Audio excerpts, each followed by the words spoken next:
दोस्तों, आज मैं आप लोगों को एक राजकुमार की अनोखी प्रेम कहानी सुनाऊंगी। राजकुमार ने अपनी प्रेम के खातिर अपने सिर को कलम करके देवी माँ के चरणों में चढ़ा दिया। राजकुमार ने ऐसा क्यों किया, इन सब के बारे में विस्तार से सुनाऊंगी। अगर इससे पहले आप मेरे चैनल पर नए हैं तो प्लीज़ मेरे चैनल को सब्सक्राइब करें, वीडियो को लाइक और शेयर करें। तो आइए कहानी को सुनते हैं। बहुत समय पहले की बात है कि धर्मपुर नामक एक नगरी में राजा राज्य करता था। उस राजा का नाम धर्मशील था। वह राजा बहुत ही धर्मात्मा, प्रजापालक और न्यायशील राजा था। उसका एक मंत्री था जिसका नाम अंधक था। राजा की प्रजा उससे बहुत ही ज़्यादा प्रसन्न रहती थी। राजा को सदैव एक ही चिंता सताती थी, क्योंकि उसको कोई संतान नहीं थी। बहुत ज़्यादा पूजा अर्चना और प्रार्थनाओं के उपरांत देवी माता ने उसके दिल की करुण पुकार सुन ली और उसे स्वप्न में वरदान दिया। मैं तेरी भक्ति से प्रसन्न हुई और तुझे वरदान देती हूँ कि तेरी रानी के गर्भ में एक पुत्र रत्न की उत्पत्ति होगी। दूसरे दिन राजा ने अपने स्वप्न का जिक्र दरबार में विद्वान पंडितों से किया। तब पंडितों ने कहा, महाराज, आप पर देवी माता की महान अनुकंपा हुई है। आपका स्वप्न सत्य और शुभ होगा। राजा यह सुनकर बहुत ही प्रसन्न हुआ। उसने उन पंडितों को बहुत सारा इनाम दिया और वह स्वप्न के अनुसार सत्य भी हुआ, क्योंकि 9 महीने के बाद राजा की पत्नी के गर्भ में एक सुंदर बालक ने जन्म लिया। राजा श्रद्धा और भक्तिपूर्वक देवी माँ के मंदिर गया। इसके बाद राजा धर्मशील का प्रत्येक वर्ष यह नियम बन गया था कि वह अपने बेटे के जन्मदिन पर उसे लेकर देवी माँ के मंदिर पूजा करने के लिए अवश्य जाता था। राजकुमार के साथ मंत्री का बेटा भी उसका मित्र हो गया। राजा और मंत्री दोनों मंदिर में माता के प्रति अपनी श्रद्धा प्रकट करने के लिए हमेशा जाया करते थे। धीरे धीरे राजकुमार बड़ा हो गया। एक दिन उसके जन्मदिन पर राजकुमार अपने मित्र, पिता और मंत्री के साथ देवी माँ के मंदिर गया। राजा और मंत्री माता के दर्शन के लिए मंदिर के अंदर चले गए। राजकुमार अपने मित्र के साथ मंदिर के बाहर ही खेल रहा था। उसी समय वहां पर धोबी अपनी पुत्री को लेकर आया। उस धोबी ने अपनी पुत्री को मंदिर के बाहर छोड़ दिया और वह माता के मंदिर में दर्शन करने के लिए चला गया। धोबी की पुत्री बहुत ही ज़्यादा खूबसूरत थी। उसकी सुंदरता तो अपार थी, जिसका कोई जवाब ना था। राजकुमार ने उसे एक बार देखा तो वह बिना पलके झपकाए उसे निहारता रह गया और मन ही मन उस सुंदरी पर मुग्ध हो गया।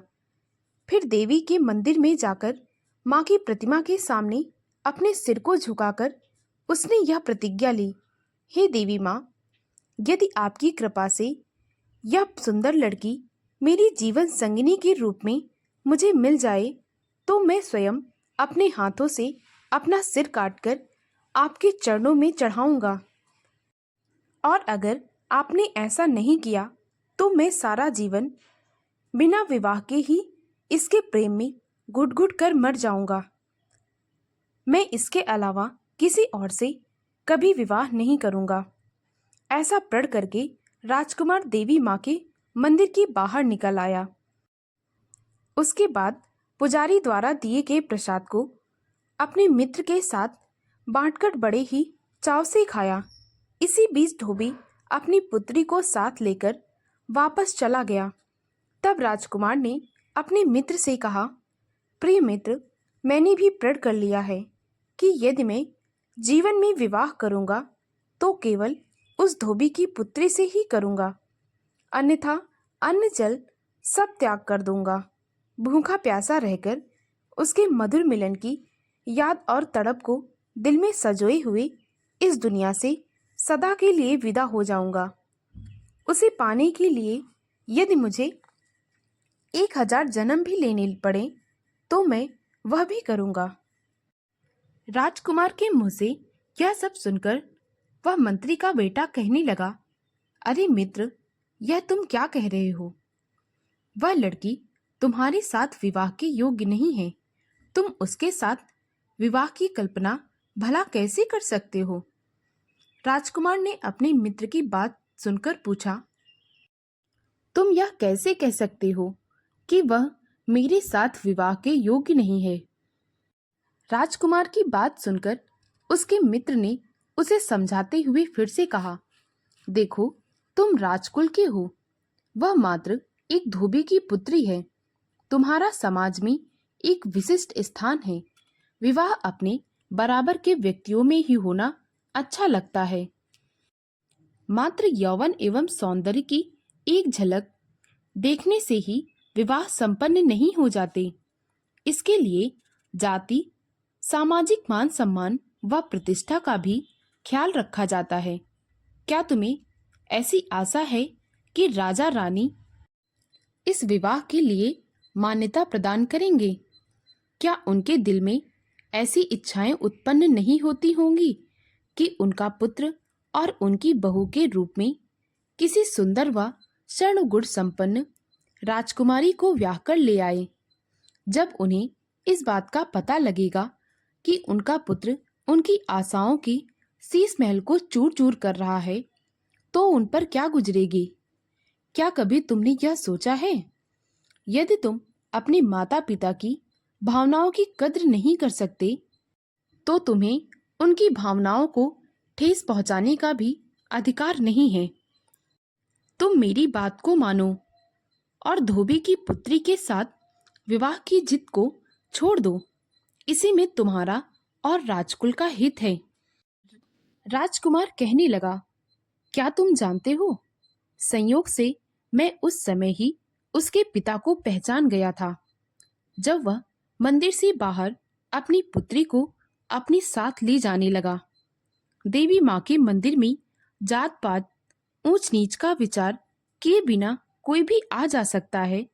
जब माँ ने अपने सभी बच्चों के लिए अपने भवन के द्वार समान रूप से खोल रखे हैं, माता सब पर समान रूप से दया दृष्टि रखती हैं, तो मेरे मन मंदिर में किसी धोबी की पुत्री की मोहनी सूरत क्यों नहीं बस सकती? मैं उससे प्यार क्यों नहीं कर सकता? मैं उससे विवाह क्यों नहीं कर सकता? तथा वह मेरे साथ विवाह करने योग्य क्यों नहीं हो सकती? और किसी से प्रेम करना कोई बुरी बात तो नहीं। आखिर वह भी एक इंसान है, छोटी जाति की है तो क्या हुआ? राजकुमार का मित्र उसकी सारी बातें सुन रहा था। अब उसके पास राजकुमार की बातों का कोई तोड़ ना था।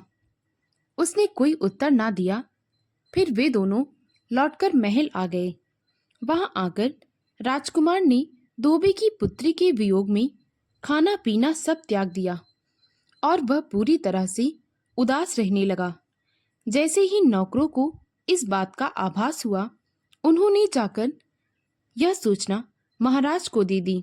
जब राजा रानी ने अपने पुत्र से इस विषय में मालूम करना चाहा, तो राजकुमार ने उनसे कुछ नहीं कहा। बस वह शांत भाव से खड़ा रहा।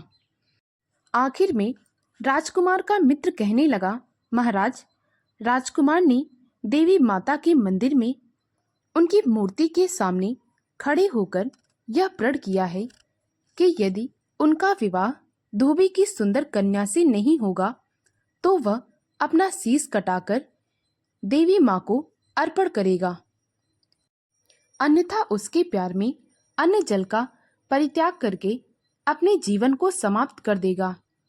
यह सुनकर राजकुमार के माता पिता को बहुत दुख हुआ। उन्होंने राजकुमार को समझाते हुए कहा, बेटा, तुम किसी भी बात की चिंता मत करो। खाना पीना क्यों छोड़ता है? तेरी इच्छा के अनुसार ही तेरा विवाह करा दिया जाएगा। तेरे जीवन की खुशियों को जुटाने के लिए हम हर संभव प्रयास करेंगे। इस प्रकार माता पिता के द्वारा बार बार आश्वासन दिए जाने पर ही उसने भोजन ग्रहण किया। अब वह काफी खुश नजर आ रहा था। वह सुखपूर्वक अपने विवाह के इंतजार में लगा रहा। पुत्र को आश्वासन देने के बाद एक दिन राजा स्वयं धोबी के यहाँ गया।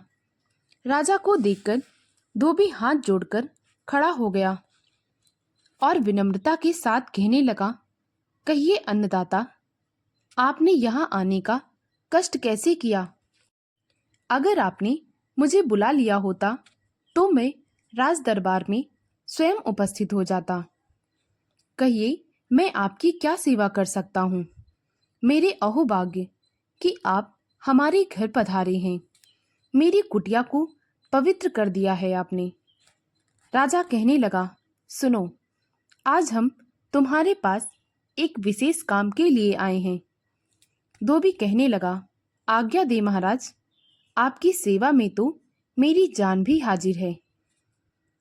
राजा ने कहा, मैं अपने राजकुमार के लिए तुम्हारी बेटी का हाथ मांगने आया हूँ, यदि तुम्हें कोई आपत्ति ना हो। धोबी कहने लगा, मैं तो इसे अपना बड़ा सौभाग्य समझूंगा कि मेरी पुत्री को भी राजकुल की सेवा करने का सौभाग्य प्राप्त हो सकेगा। मुझे इसमें कोई आपत्ति नहीं है महाराज। धोबी के लिए इससे बढ़कर सौभाग्य की बात और हो ही क्या सकती थी। उसने खुशी खुशी राजा का प्रस्ताव स्वीकार कर लिया। धूमधाम से राजकुमार का विवाह हुआ। धोबी की पुत्री को पत्नी के रूप में पाकर राजकुमार के मन की मुराद पूरी हो गई थी। वह रात दिन अपनी पत्नी के प्यार में खोया रहता था। एक दिन उसकी पत्नी कहने लगी, प्रिय, मुझे अपने माता पिता से मिले हुए बहुत दिन हो गए हैं। क्या मैं एक रात के लिए मेरे मायके वालों से मिलाऊं? मुझे माता पिता की बहुत याद आ रही है। राजकुमार कहने लगा, ठीक है प्रिय, तुम तैयार हो जाओ, हम आज ही तुम्हें लेकर चलते हैं। और कुछ देर बाद ही वे दोनों तैयार होकर चल दिए। मंत्री का पुत्र भी उनके साथ ही था। उस रास्ते में वही देवी माँ का मंदिर पड़ता था। मंदिर नजर आते ही राजकुमार को वह प्रण याद आ गया जो उसने धोबी की पुत्री को अपनी पत्नी के रूप में पाने के लिए देवी माँ के सामने रखा था। उसे स्वयं अपने आप पर शर्म आई। राजकुमार की शर्मिंदगी का कारण यह था कि उसने जो संकल्प किया था उसे वह इतने दिनों तक भूला रहा। अब जबकि बात आ गई थी तो उसे पूरा करना भी अत्यंत आवश्यक हो चुका था। राजकुमार कहने लगा, तुम दोनों यहीं रुको, मैं देवी के मंदिर में शीश नवाकर आता हूँ। राजकुमार उन दोनों को वहीं पर छोड़कर स्वयं मंदिर की ओर बढ़ गया। मंदिर में जाकर अपना प्रण पूरा करने के लिए राजकुमार ने अपनी तलवार निकाली और गर्दन पर तलवार का ऐसा वार किया कि सिर धड़ से अलग होकर देवी माँ के चरणों में जा गिरा। बाहर राजकुमार की पत्नी और उसका मित्र बहुत देर से राजकुमार के वापस आने का इंतजार कर रहे थे। काफी देर हो चुकी थी तो राजकुमार की पत्नी ने बोला, न जाने क्या बात हुई कि राजकुमार अभी तक वापस नहीं आ सके। राजकुमार का मित्र कहने लगा, आप यहीं रुकिए, मैं उसे बुलाकर लाता हूँ। राजकुमार का मित्र राजकुमार की पत्नी को वहीं छोड़कर मंदिर के अंदर चला गया। मंदिर के अंदर घुसते ही उसने देखा कि राजकुमार का शरीर अलग पड़ा हुआ है और उसका सिर देवी माँ के चरणों में। यह सब देखकर राजकुमार के मित्र की हालत खराब हो गई। उसके मन में भी फौरन वह विचार आ गया कि राजकुमार की हत्या पता नहीं कौन कर गया, मगर सब लोग यही सोचेंगे कि सुंदर नारी के मोह में मैंने ही उसकी हत्या कर दी है। बिना वजह ही मुझ पर दोष लगेगा, मेरी बहुत बदनामी होगी। बदनामी के बोझ को लेकर जीने से कहीं अच्छा है कि मैं मर जाऊं। अपने मन में इस बात का निर्णय करते हुए राजकुमार के दोस्त ने भी अपनी तलवार खींची और अपनी गर्दन पर ऐसा वार किया कि उसका सिर भी धड़ से अलग हो गया। इस प्रकार झूठे कलंक से बचने के लिए उसने आत्महत्या कर ली। अब राजकुमार की पत्नी काफी देर से उसके मित्र के और राजकुमार के बाहर आने का इंतजार कर रही थी। समय बीतता जा रहा था, वे दोनों मंदिर से बाहर ना आए। तब उसने सोचा क्यों ना जाकर वह देखे कि आखिर क्या बात है कि दोनों अभी तक बाहर ना आए। उसका मित्र भी अभी तक बाहर नहीं आया। यह सोचकर राजकुमार की पत्नी भी मंदिर के अंदर गई। अंदर जाकर उसने देखा तो दोनों ही देवी माँ के चरणों में मरे हुए पड़े थे। उसने मन ही मन विचार किया कि लोग कहेंगे कि स्त्री उल्टा है। उसने अपने पति और उसके दोस्त को मौत के घाट उतार कर छुटकारा पा लिया है। ऐसी बदनामी भरी जिंदगी जीने से क्या लाभ, और राजकुमार के बिना तो मेरा जीवन व्यर्थ है। उनके बिना मैं जीकर क्या करूंगी। वह भी अपनी बदनामी के डर से और राजकुमार के बिना जीने के डर से उसने भी अपने जीवन की बलि देने की ठान ली। उसने राजकुमार की तलवार खींच ली।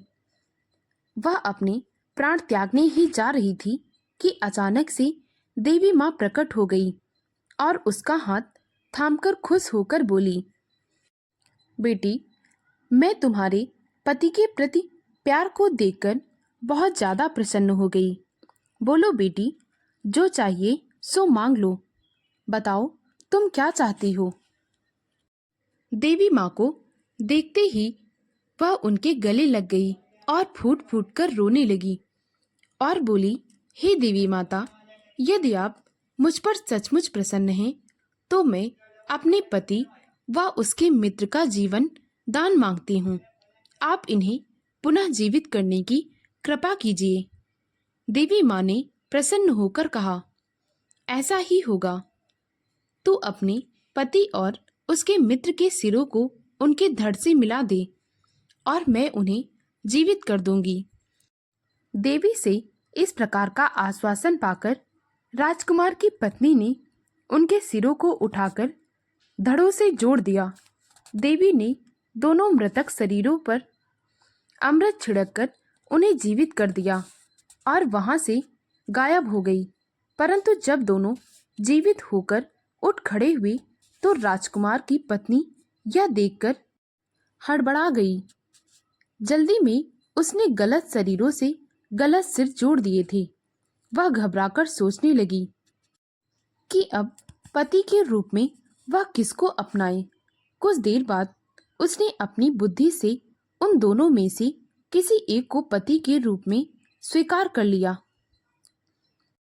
राजकुमार की पत्नी ने मंत्री पुत्र के शरीर और राजकुमार के सिर वाले को पति के रूप में चुना।